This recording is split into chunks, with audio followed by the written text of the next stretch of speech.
एक किसान रामपुर नामक गांव में रहता था और काफी मेहनती भी था, पर दिमाग थोड़ा कम था और उसके पास एक घड़ी थी।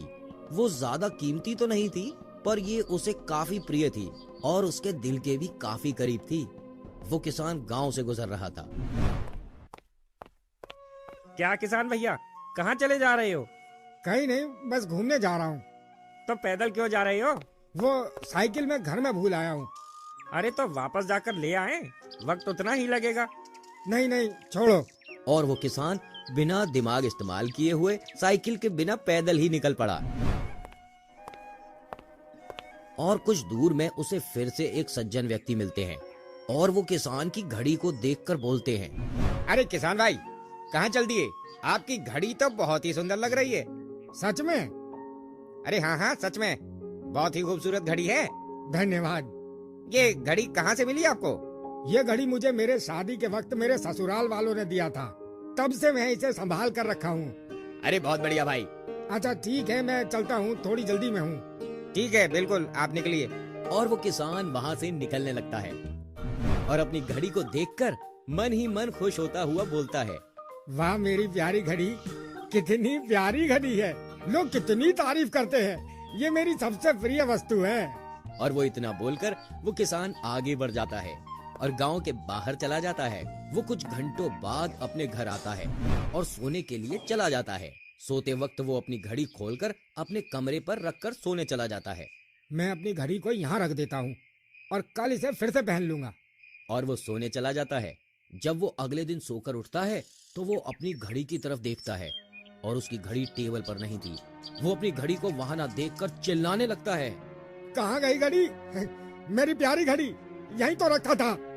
और वो पूरे कमरे में घड़ी को देखने लगता है, पर उसे वो घड़ी वहां नहीं मिलती है। वो बहुत दुखी हो जाता है और दुखी होकर एक जगह बैठकर रोने सा लगता है। मेरी प्यारी घड़ी कहाँ चली गई?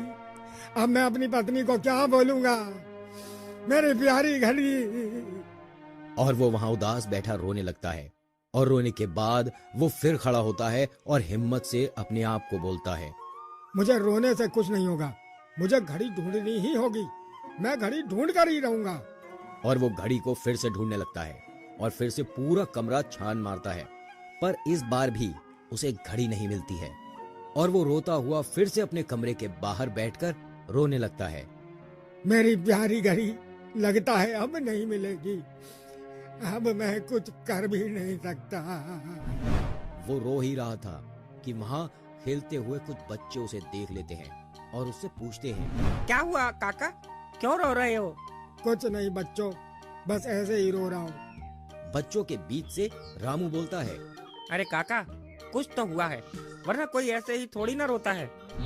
क्या बताऊं बेटा, मेरा प्यारा घड़ी गुम हो गया है और वो मिल नहीं रहा है। अब मैं अपनी पत्नी को क्या जवाब दूंगा? अरे कौन सा घड़ी? वो मेरा सबसे प्यारा वस्तु था, मेरे दिल के सबसे करीब था। किसान बोल ही रहा था कि उसके पास एक सुझाव आया और वो बच्चों से बोला, बच्चों तुम लोग मेरी घड़ी खोजने में मेरी मदद करोगे? इससे हमारा क्या फायदा होगा? जो मेरी घड़ी खोज कर देगा मैं उसे 100 रुपए इनाम में दूंगा। ये सुनते ही सभी बच्चे खुश हो जाते हैं और खुशी होते हुए बोलते हैं, हाँ हाँ, हम आपकी घड़ी जरूर ढूंढेंगे। हाँ हाँ, हम जरूर घड़ी ढूंढ निकालेंगे। तो ठीक है, जाओ और ढूंढना शुरू कर दो और जो सबसे पहले ढूंढ कर लाएगा उसे ही पैसे मिलेंगे। और सभी बच्चे पूरे जोर शोर से घड़ी ढूंढने लगते हैं। उन्हें इस तरह ढूंढता देख किसान सोचता है, लगता है मेरी घड़ी मुझे पक्का मिल जाएगी, क्योंकि इतने लोग एक साथ ढूंढ रहे हैं। और वो किसान उन बच्चों को ढूंढता देखता रहता है। बच्चे काफी देर ढूंढ लेते हैं, पर उन्हें घड़ी नहीं मिलती है और वो उदास किसान के पास आ जाते हैं। किसान उनसे पूछता है, क्या हुआ, घड़ी मिली या नहीं? नहीं नहीं काका, हमने बहुत ढूंढा पर हमें आपकी घड़ी नहीं मिली।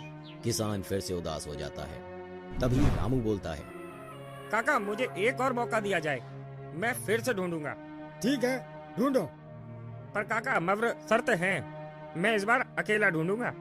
ठीक है, जैसी तुम्हारी इच्छा। ठीक है काका। और रामू अकेले कमरे में ढूंढने चला जाता है जहाँ किसान सोया था और सभी बाहर से ही रामू का इंतजार कर रहे थे। कुछ देर बाद रामू घड़ी को अपने हाथों में लाता है। उसके हाथों में घड़ी देखकर किसान खुश हो जाता है और झूमने लगता है और झूमते हुए बोलता है, अरे वाह, मिल गई तुम्हें घड़ी। हाँ काका, ये लो अपनी घड़ी। कहाँ मिली तुम्हें ये घड़ी? काका आपके कमरे में ही मिली। कैसे मिला तुम्हें ये घड़ी? हम अब मिलकर इसे ढूंढ नहीं पाए और तुमने इसे अकेले ढूंढ लिया। दिमाग काका, मैंने दिमाग से काम लिया।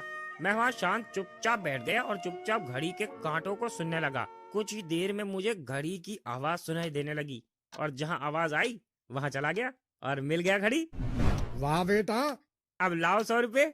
ये लो तुम अपने 100 रुपए। और रामू 100 रुपए लेता हुआ वहाँ से चला जाता है और खुश हो जाता है और सभी दोस्तों को चॉकलेट